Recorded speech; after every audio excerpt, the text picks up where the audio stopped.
말씀에 집중하기 원합니다. 주님께서 함께하여 주옵소서. 감사드리며 예수님의 이름으로 기도합니다. 오늘 우리가 살펴볼 하나님의 말씀은 마태복음 4장입니다. 마태복음 4장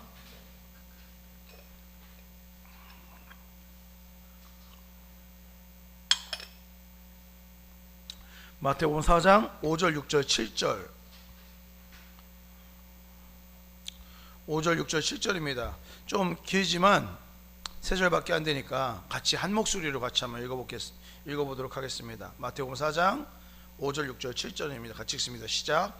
이에 마귀가 예수를 거룩한 성으로 데려다가 성전 꼭대기에 세우고 이르되 내가 만일 하나님의 아들이거든 뛰어내리라 기록되었으되 그가 너를 위하여 그의 사자들을 명하시리니 그들이 손으로 너를 받들어 발이 돌에 부딪히지 않게 하리로다 하였느니라. 예수께서 이르시되 또 기록되었으되 주 너의 하나님을 시험하지 말라 하였느니라 하시니. 아멘. 오늘은 본문의 말씀을 가지고 하나님이 너를 보호해 주실 것이 다가 아니고 것이 다 물음표가 찍혀 있습니다. 물음표가 찍혀 있는 하나님이 너를 보호해 주실 것이다 라는 제목으로 하나님의 말씀을 나누고자 합니다. 본문은 마귀가 광야에서 예수님을 유혹하는 과정 속에서 두 번째 해당하는 본문입니다. 그런데 본문에 보면 마귀가 예수님을 데리고 움직였다 이렇게 적혀 있어요. 그래서 예수님을 거룩한 성으로 또한 성전 꼭대기로 데리고 갔다는 내용이 나옵니다. 5절 6절 전반절까지 제가 읽을게요. 이에 마귀가 예수를 거룩한 성으로 데려다가 성전 꼭대기에 세우고 이르되 내가 만일 하나님의 아들이거든 뛰어내리라 이렇게 말합니다. 제가 예전에 이 본문을 볼 때에는 그저 성전 꼭대기가 성전의 꼭대기인 줄 알았어요. 성전 꼭대기가 그냥 성전의 꼭대기인 줄 알았어요. 근데 이번에 제가 준비하면서 제가 지난주에도 말씀드렸지만 김지창 교수님의 글들을 인용했는데 김지창 교수님의 글을 보다 보니까 이 성전 꼭대기가 우리가 그냥 관념적으로 알고 있는 성전 꼭대기가 아닐 수도 있겠구나 라는 생각을 하게 됐습니다. 왜 그랬냐면 이 성전의 꼭대기는 원어로 푸테리기온이란 말을 써요. 제가 주보에 적어놨는데 모르셔도 돼요. 성전 꼭대기란 말이 푸테리기온이란 말을 쓰는데 이 단어는 세 가지 의미가 있어요. 첫 번째는 끝. 두 번째는 모퉁이, 세 번째는 제일 높은 곳. 그런데 여기서 성전 꼭대기를 제일 높은 곳으로 이해한 것이 우리들이 알고 있는 이제 해석이죠. 그런데 이 성전 꼭대기가 끝도 될 수 있고 모퉁이도 될 수 있다는 것이 요번에 알게 된, 이제 제 입장에서 요번에 알게 된 거죠. 그래서 이 성전 꼭대기를 끝이나 아니면 모퉁이로 이해하면 다르게 해석될 수가 있겠구나라고 이제 제가 알게 된 겁니다. 그래서 이제 보니까 이제 김희창 교수님은 세 가지 이야기를 하시던데 제가 그 부분은 잠깐 말씀을 드릴게요. 첫 번째, 푸테리기온이라는 단어를 성전 꼭대기로 이해하면, 성전 꼭대기 제일 높은 곳으로 이해하면 우리가 보통 알고 있는 성전의 가장 높은 곳 이렇게 우리가 이해할 수가 있죠. 그저 막연하게 생각하고 있는 성전에서 가장 높은 곳, 제가 가보질 않아서 한번 가봐야 되는데 지금 생각이 너무 아쉬워요. 제가 그 성지 얘기 나올 때마다 늘 아쉽습니다. 대학원 다닐 때 그 당시 160만 원인데 그 당시 160만 원이면 진짜 지금으로 보면 완전 거저잖아요. 지금은 뭐 택도 없죠. 뭐 거의 한 5박 6일 가려면은 400만 원 이상부터 시작하는데 그 당시에는 160만 원이었는데 그때 갔었어야 돼요. 정말 아쉬워요. 그저 막연하게 성전의 꼭대기에 데려갔다라고 생각을 합니다. 그런데 이제 두 번째, 이 푸테리기온이라는 단어를 모퉁이로 이해를 하면 두 가지로 이해할 수가 있습니다. 두 가지로 이해할 수 있어요. 하나는 성전 벽에서 남동쪽 모퉁이, 또 하나는 남서쪽 모퉁이. 남동쪽 모퉁이, 남서쪽 모퉁이로 이해할 수가 있다는 거예요. 신학자들이 하는 이야기니까 뭐 그럴 수 있다라고 생각합니다. 남동쪽 모퉁이, 남동쪽 코너는 어떤 곳이냐? 이곳은 그 바로 모퉁이 끝에 가면 거기도 높은 곳이 있겠죠. 모퉁이 꽃이 가장 높으니까 그 높은 곳에 가면 거기 밑으로 기드론 골짜기가 연결되어 있어요. 기드론 골짜기. 그 기드론 골짜기는 그 모퉁이부터 기드론 골짜기가 쭉 내려가면 140m 정도 떨어지는 그런 골짜기입니다. 그러니까 떨어지면 어떻게 되겠어요? 즉사죠, 즉사. 그러니까 성전 꼭대기에서 기드론 골짜기로 떨어져 봐라, 뛰어내려라, 이렇게 사탄 마귀가 이야기한 것이 아니냐라고 이해하는 분들도 있다는 거예요. 많은 신학자들은 이것을 이제 인정합니다. 그러니까 우리가 알고 있는 막연하게 성전 꼭대기가 아니라 성전의 모퉁이, 남동쪽 모퉁이, 남동쪽 코너의 모퉁이를 말하는 것이다. 그래서 기드론 골짜기를 향해서 뛰어내리라고 이야기한 것이다. 심지어 유대 전승에 의하면 예수님의 형제 야고보는 이 기드론 골짜기로 떨어졌어요. 그래서 죽었다고, 순교했다고 유대 전승에 이제 기록되어 있습니다. 그러니까 저 140m 골짜기로 예수님을 향해서 네가 뛰어내렸는데 죽지 않고 살아난다면 너는 누구로? 하나님의 아들로 증명될 것이다, 이렇게 이야기를 한다는 거죠. 또 다른 의견은 이제 윌리엄 바클레이가, 영국의 저명한 신학자인 윌리엄 바클레이가 주장하는 것인데, 성전 외벽, 특별히 남서쪽 코너 쪽일 것이다 라고 보는 의견이 있습니다. 이 남서쪽 코너는 어떤 코너냐? 이 코너는 그 아침에 제사를 드릴 때 거기서 나팔을 불어요. 나팔을 부는 곳이에요. 그래서 제사장들이 나팔을 불므로써 제사를 지낼 수 있는, 그리고 백성들이 제사를 지낼 수 있는 그런 곳입니다. 그러니까 나팔을 부는 그곳에서 사람들이 그 제사 드리기 위해서 모여있을 때 그 남서쪽 모퉁이에서 뛰어내렸는데 죽지 않고 천사들이 딱 받쳐준다면, 그리고 거기서 제사장들과 또 수도 없이 많은 백성들이 지켜보고 있다면 네가 하나님의 아들로 증명되는데 너무 도움이 되지 않겠느냐라는 것이 이제 사단 마귀의 생각입니다. 한번 상상해 보세요.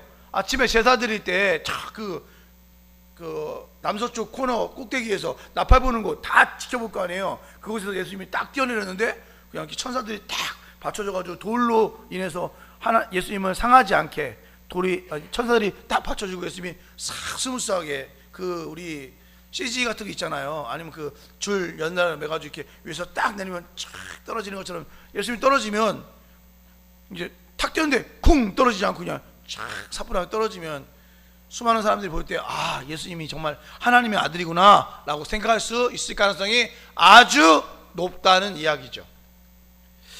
제가 이거 보니까 저도 이제 제가 너무 성경을 너무 관념적으로 읽지 않았나 그런 생각을 했습니다. 김일창 교수님은 세 번째 의견을 동조하는 것 같더라고요.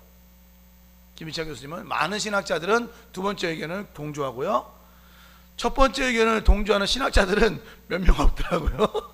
그냥 막연하게 꼭대기다라고 말하는 사람은 몇 명 없더라고요. 제가 참 무식했습니다. 그저 막연한 건 아닌 것 같아요. 여러분도 한번 생각해 보세요. 뭐 사람마다 좀 다를 수 있으니까. 그런데 뭐 첫 번째 의견이든 두 번째 의견이든 세 번째 의견이든 전혀 중요하지 않습니다. 제 입장에서는 중요한 건 뭘까요?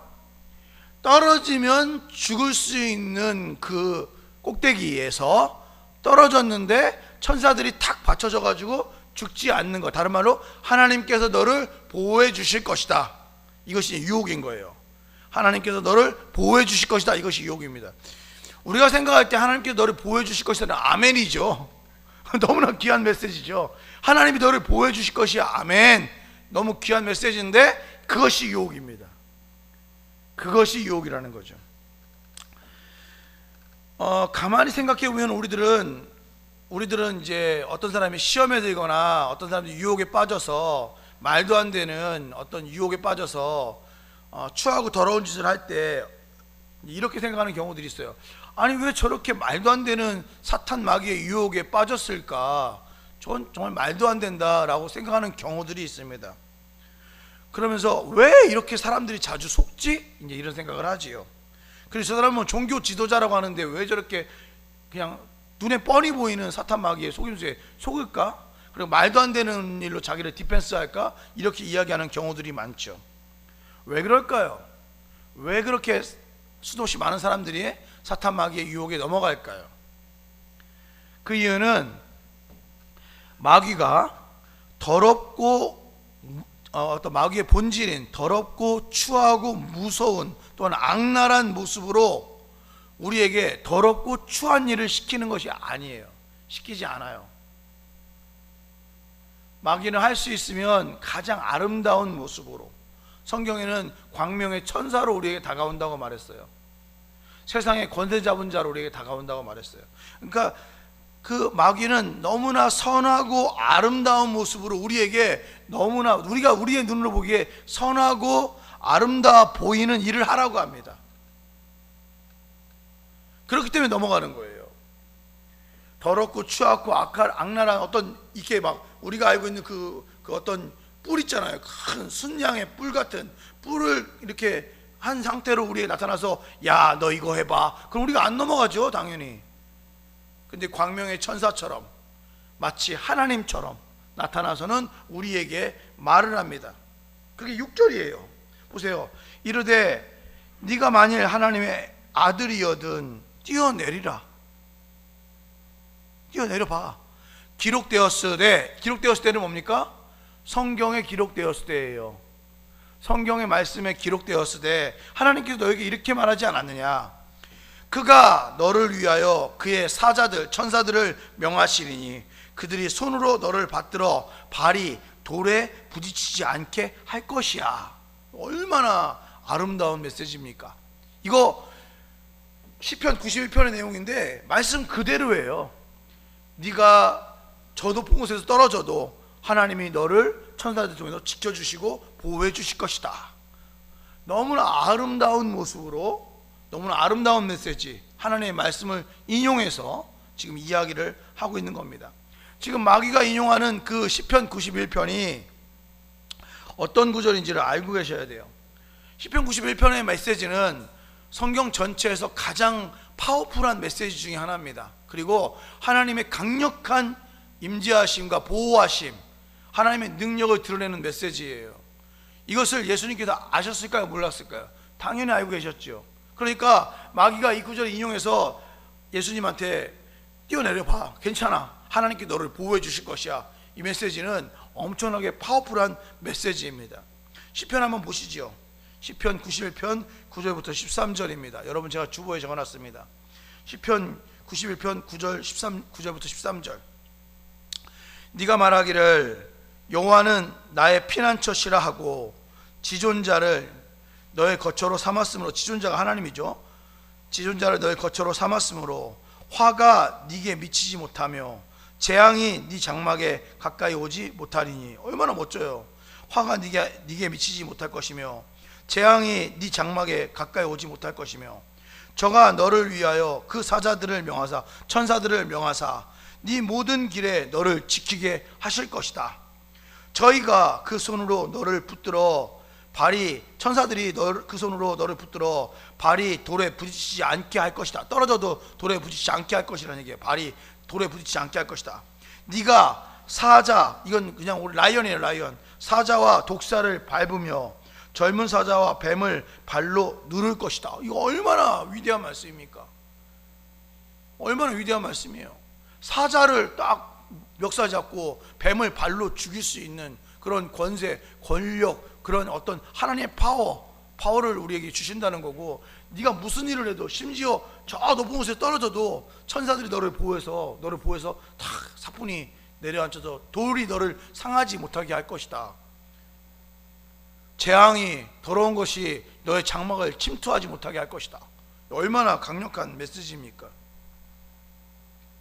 이런 메시지를 누가 얘기한다고요? 원래는 더럽고 추악고 악랄한 그 사탄 마귀가 이거를 가지고 얘기하는 거예요. 어떻게 해요? 하나님의 모습으로. 하나님의 모습으로. 어떻게 해요? 하나님의 말씀을 인용해서 유혹한다는 겁니다. 마귀가 지금 자신의 모습을 드러내는 것이 아니라 가면을 쓰고 있다는 거죠. 어떤 가면입니까?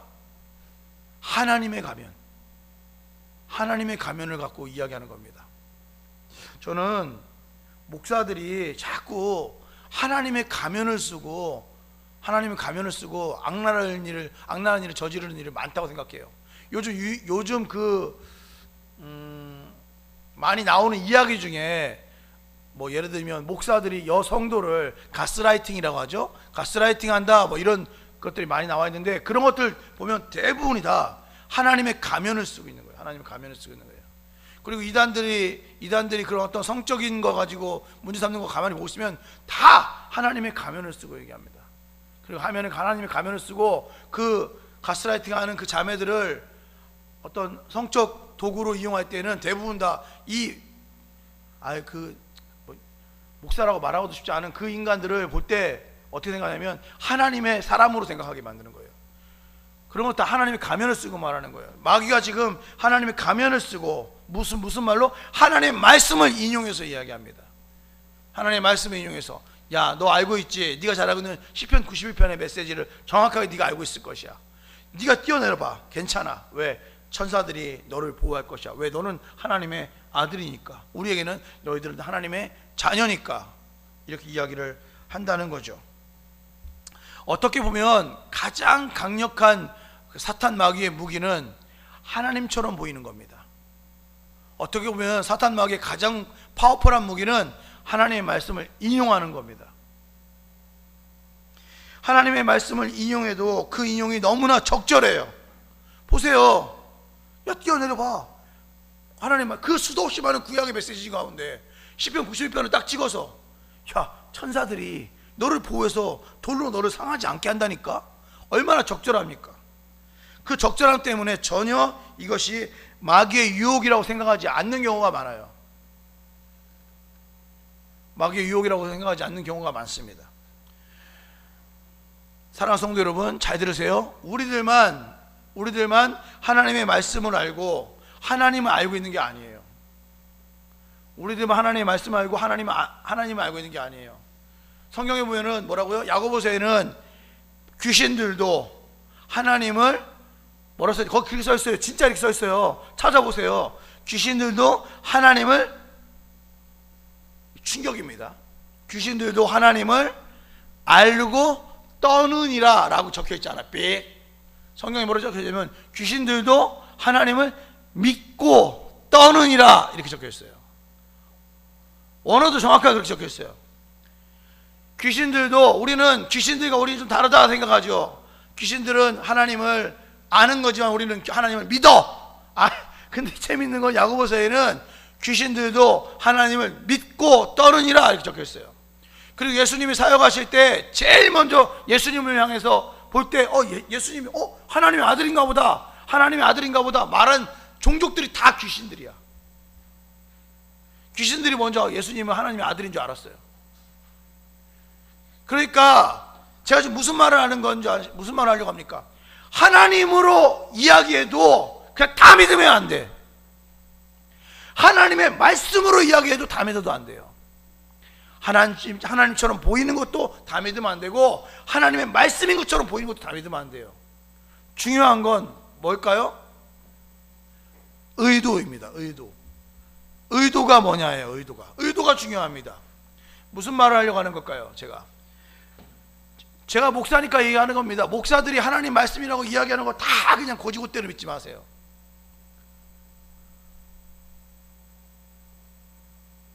내가 제일 싫어하는 말 중에 하나가 뭐냐면, 목사들이 자기가 설교할 때 하나님의 말씀이라고 하면서 자기 얘기 막 하는 거 되게 싫어해요.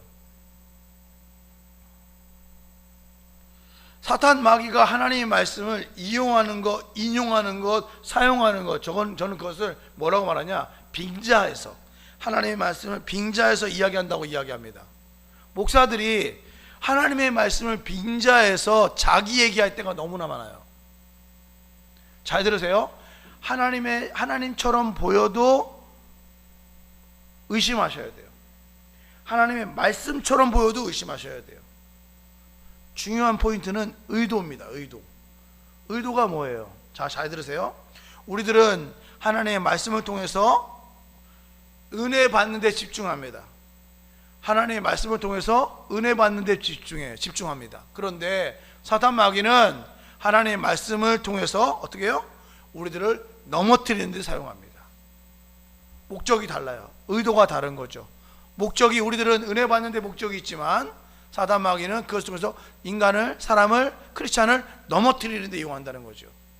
이것이 중요한 포인트입니다. 그러니까 여러분들이 어떤 메시지를 들을 때 저 목사의 메시지가 정말 성경적이고 하나님의 의도대로 말씀을 하는 건지, 그리고 우리를 바로 세우려고, 교회를 세우려고 하는 것인지, 우리를 바로 세우려고 하는지 초점을 두셔야 돼요. 그렇지 않고 저것이 어떤 목사의 사익을 위해서 하는 것이다, 그러면 안 됩니다. 그러면 안 돼요. 가스라이팅을 할 때 가장 기본이 그거죠.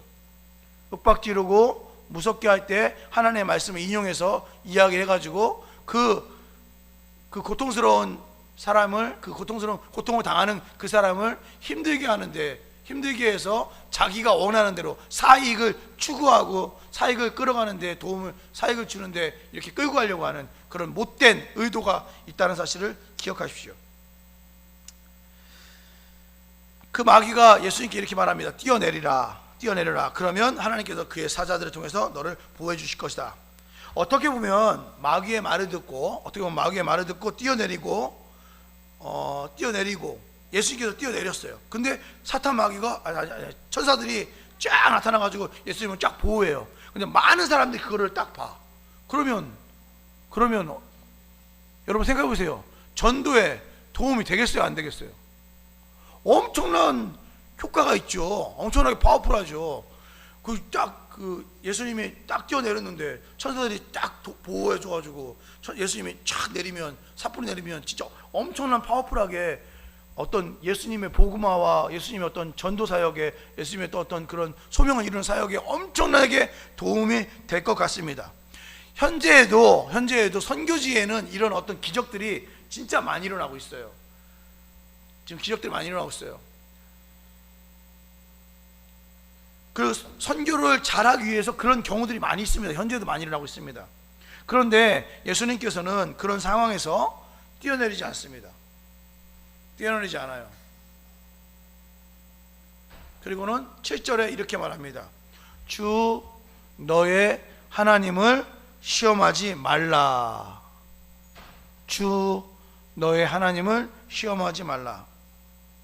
지금 마귀는 하나님의 말씀을 이용해서 예수님을 유혹하고 있는데 그 유혹이 그렇게 나빠 보이지 않습니다. 마귀 말대로 하면 큰 어떤 하나님의 사역들이 이루어질 것 같은 느낌이에요. 그런 생각이 듭니다. 그러나 예수님은 마귀의 말대로 하지 않습니다. 주 너희 하나님을 시험하지 말라. 이걸 성경에 보면은 이 구절은 인용한 구절이에요. 아까 사단 마귀가 인용한 것은 시편 91편을 인용한 것이고, 지금 말씀은 7절에 보면은 성경책, 좋은 성경책에는 니은이라고 적혀 있어요. 니은. 보시면 니은이 적혀 있죠. 주 너희 하나님을 시험하지 말라. 니은이라고 적혀 있죠. 밑에 보면은 관주가 있어요. 밑에 쭉 보시면 관주가 있습니다. 니은, 관주에 뭐라고 적혀 있죠? 신 6장 16절이라고 적혀 있죠. 신명기 6장 16절이라고 하는 뜻이에요. 그러니까 신명기 6장 16절을 인용한 구절이다. 구약의 메시지를 예수님께서 인용해서 말씀하셨구나. 자, 신명기 6장 16절 제가 주보에 적어놨죠? 한번 보시죠. 신명기 6장 16절. 예수님께서는 어떤 말씀을 인용하셨는가? 같이 읽습니다. 신명기 6장 16절 시작. 너희가 마사에서 시험한 것 같이 너희 하나님 여호와를 시험하지 말고. 너희가 마사에서 시험한 것 같이 너희 하나님 여호와를 시험하지 말고. 마사에서 시험을 했대요. 마사에서 시험을 했대요. 그렇게 너희 하나님 여호와를 시험하지 말라. 마사에서 시험을 했다. 마사라는 곳이 있는데 그 마사에서 시험을 했다는 겁니다. 여기까지 여러분들 잘 모르셔야 돼요. 무슨 말이야? 잘 모르셔야 돼요. 그래야 제가 목사의 필요성이 있습니다. 그럼 마사에서 도대체 무슨 일이 있었을까? 그걸 찾아봐야겠죠? 한번 찾아보겠습니다. 출애굽기 17장 1절부터 7절. 너무나 길어서 제가 여러분에게 장절수만 적어놨어요. 성경책 찾으세요. 출애굽기 17장 1절부터 7절. 전화기 안에 들어있는 분들은 찾기 편하겠죠? 출애굽기 17장 1절부터 7절, 페이지 수는 108페이지네요. 신약 108페이지, 신약 108페이지, 출애굽기 17장 1절부터 7절. 좀 길지만 한번 보시죠. 어른들 좀 도와주시고요. 구약 108페이지입니다. 한번 보세요. 눈으로 보시면서 저를 따라오세요. 제가 읽어드리겠습니다. 출애굽기 17장 1절부터 7절. 어디에서 있었던 일이라고요? 마사에서 있었던 일입니다. 근데 이 마사에서 있었던 이 일은 우리가 어떻게 알고 있냐면 무리바 사건으로 알고 있어요. 무리바 사건. 마사가 무리바예요. 마사가 무리바입니다. 마사라고도 부르고 무리바라고도 부릅니다. 왜 그런지가 오늘 본문에 적혀 있으니까 한번 보시죠. 마사에서 무슨 일이 있었는가? 자, 출애굽기 17장은 출애굽에서 나온 다음에 출애굽기 15장에 홍해를 건넌 사건 바로 다음에 있었던 일이에요. 출애굽기 15장에 홍해를 건넌 사건 다음에, 그러니까 홍해의 기적을 맛본 이스라엘 백성들이 홍해, 바다가 갈라지는 것을 봤어요. 죽을 뻔했는데 바다가 갈라진 그 사건을 맛본 그 사람들이 며칠 있다가 무슨 일이 있었는지 보세요. 자, 출애굽기 10장 1절입니다. 이스라엘 자손의 온 회중이 여호와의 명령대로 광야를 떠납니다. 광야를 떠나 그 노정대로 행하여 르비딤에 도착해요. 르비딤에 장막을 쳤으나 백성이 마실 물이 없는지라. 물이 없었어요. 광야니까 물이 없겠지요. 마실 물이 없는지라. 백성이 모세와 다투었다는 말이 나옵니다. 다투었다. 무리바가 다투었다는 뜻이에요. 무리바가. 백성이 모세와 다투어 이르되, 이렇게 말합니다. 우리에게 물을 주어 마시게 하라. 모세가 그들에게 이르되, 너희가 어찌하여 나와 다투느냐? 무리바 하느냐? 너희가 어찌하여 여호와를 시험하느냐? 이 여호와를 시험한다는 것이 마사입니다. 시험하느냐? 거기서 백성이 목이 말라 물을 찾음에 그들이 모세에게 대하여 원망합니다. 모세를 원망합니다. 출애굽 노예를 썼는데 해방시켜준 모세, 그 다음에 홍해를 갈라서 자신들의 목숨을 살렸던 그 모세를 원망합니다. 왜? 물이 없어서. 원망하여 이르되, 당신이 어찌하여 우리들을 애굽에서 인도에 내어서 우리와 우리의 자녀와 우리 가축이 목말라 죽게 하느냐? 이 말은 애굽에 있어서 우리는 죽지 않았겠지 라는 말이겠죠. 네가 우리 끌고 나와서 우리는 죽게 됐다, 이렇게 말합니다. 모세가 너무나 억울해요. 그래서 하나님께 부르짖습니다. 부르짖어 이르되, 내가 이 백성에게 어떻게 했으면 좋겠습니까? 그들이 조금 있으면 내게 돌을 던지겠습니다. 돌로 나를 쳐서 나를 죽일 것 같습니다. 그렇게 백성들의 원망이 컸다는 거예요. 여호와께서 모세에게 이르시되, 백성 앞을 지나서 이스라엘 장로들을 데리고 나일강을 치던 네 지팡이를 손에 잡고 가라. 나일강을 향해서 이렇게 들고 있었던 그 지팡이를 들고 가라. 어디로? 내가 호렙산에 있는 그 반석 위, 거기서 네 앞에 서겠다. 거기서 너를 만나주겠다. 호렙산 반석 돌 위에서 내가 너를 만나주겠다, 이렇게 말합니다. 너는 그 반석을 치라. 돌로, 그 지팡이로 치라. 그곳에서 물이 나오리니 백성이 마시리라. 모세가 이스라엘 장로들의 목전에서 그대로 합니다. 그대로 행하니라. 그러니까 거기서 물이 나와서 이스라엘 백성들이 그 반석에 나온 물을 먹어요. 이게 이제 지금까지의 그 르비딤에 있었던, 그 다음에 마사라고 불리는 그 무리바에 있었던 일입니다.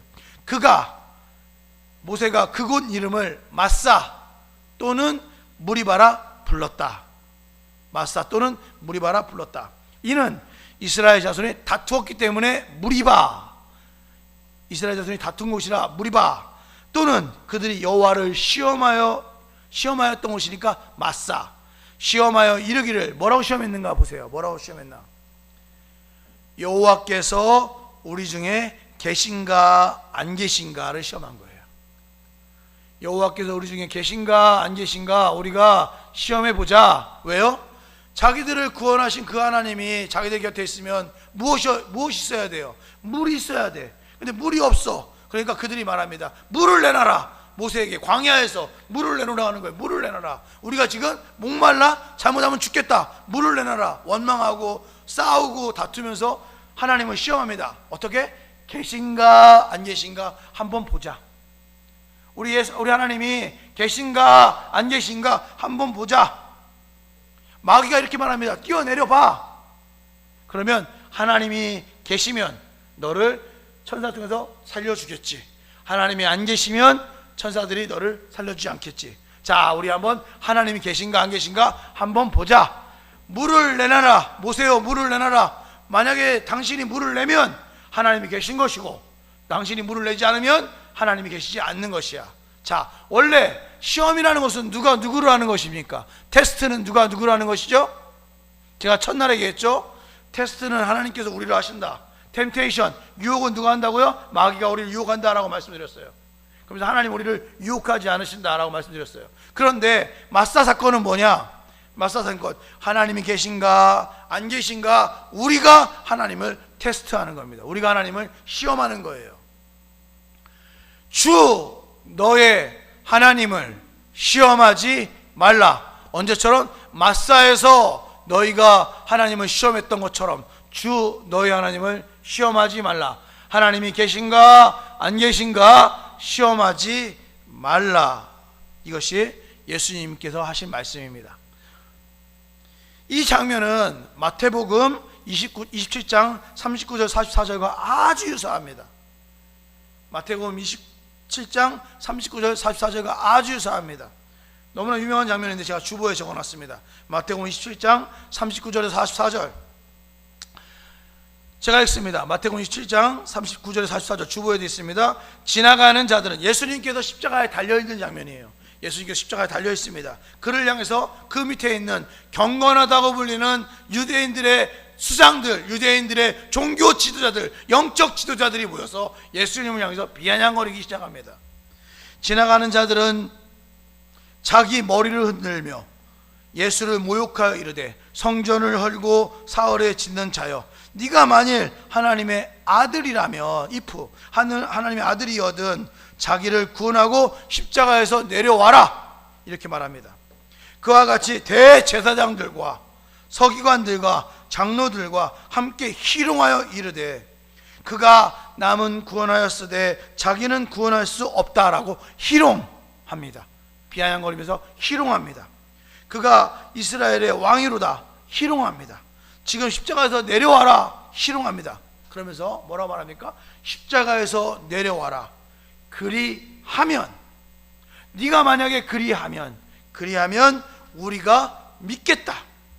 우리가 믿겠다. 그가 하나님을 신뢰하니 하나님이 원하시면 이제 하나님께서 너를 구원하실 것이다. 그의 말이 나는 하나님의 아들이라 하였기 때문에 네가 내려오면 하나님이 너를 구원하시겠지, 네가 거기서 내려오면 우리가 믿겠다라고 말하면서 바로 옆에서 함께 십자가에 못 박힌 강도들도 이와 같이 욕하였다. 이게 무슨 말이에요?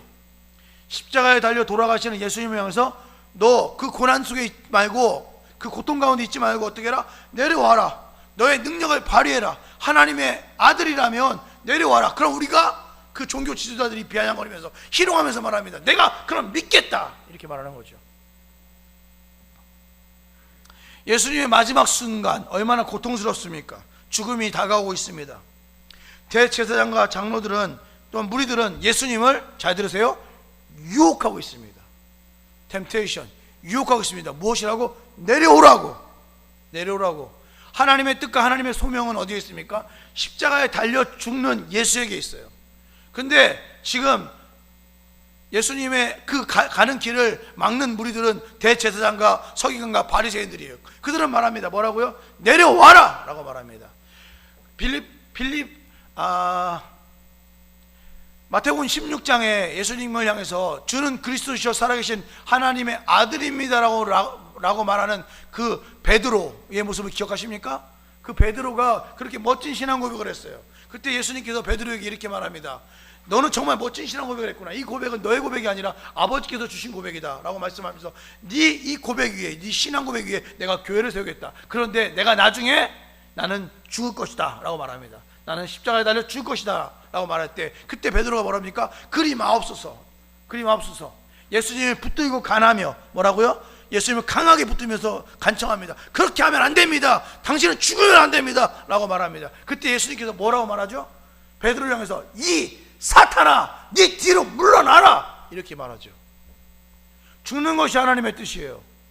죽는 것이 하나님의 뜻인데 사탄 마귀는 죽지 말라고 합니다. 생각해 보세요. 죽는 것은 하나님의 뜻이고 죽지 말라는 것이 사탄 마귀의 뜻이면 우리는 어떤 말을 들을까요? 죽지 않는 것 택하지요. 우리는 죽지 않는 것 택하지요. 그래서 예수님께서 예수님이 그 제사장들의 말을 듣고 십자가에 내려오면 그 달려있는 십자가에서 딱 내려오면 그리고 그 아팠던 곳이 다 치유받으면 얼마나 위대한 하나님의 사역으로 생각하고 수도 없이 많은 사람들이 예수님을 믿겠습니까? 여기 지금 종교 지도자들도 예수님 믿겠다고 말했잖아요.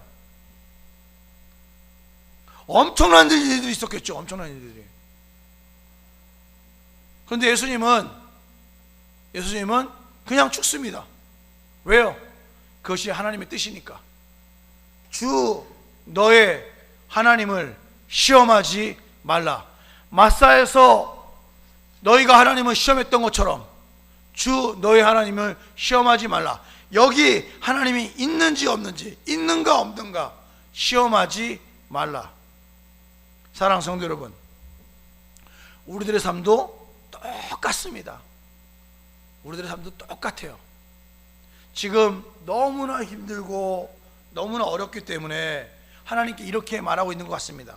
하나님, 너무나 힘들고 어렵습니다. 저는 하나님의 자녀인데 왜 이렇게 힘들고 어렵습니까? 하나님, 저는 너무나 지금 이 순간 저 혼자 있는 것 같습니다. 제 주변에는 아무도 없는 것 같아요. 제가 이렇게 힘든데 정말 저와 함께 계시는 겁니까? 아니면 안 계시는 겁니까? 저를 도와주신다면